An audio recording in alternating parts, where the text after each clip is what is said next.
তো এখন অতিরিক্ত খাওয়া, সেটাকে আমরা যদি ব্যবহার না করি সেটাই চর্বি জমে, সেটাই ফ্যাট ডিপোজিশন হয়।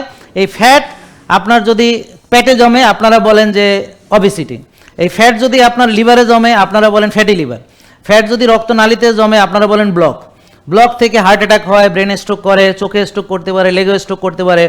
এবং এই যে খাবারটা প্রসেসড ফুড আমরা খাইতেছি এবং বারবার খাইতেছি, তাহলে খাবারের ভিতরে একটা হলো প্রবলেম যে আমরা বেশি খাইতেছি, সেটাকে ব্যবহার করতেছি না। আর একটা প্রবলেম হচ্ছে বারবার খাইতেছি। বেশি খাওয়া বারবার খাওয়া কিন্তু দুইটা জিনিস। যেমন একবেলা এতগুলা খাইলো কিন্তু সে একটু বরবর খায়, তাহলে দুটো প্রবলেম। কারণ একটু বরবর খালে প্রবলেম কি, খাবার হজম হইতে পারে না, তারপরে ডাইজেশন হয় না ঠিক মতো, তারপরে ডিস্ট্রিবিউশন হয় না, খাবারটা ওভারলোড হয় এবং এক খাবারের উপর আরেক খাবার। বডি সবসময় ব্যস্ত থাকে, মানে একটা সময় গিয়ে সে ধুর এত খাস না, পরে আইবিএস হয় আর খাইতে পারে না।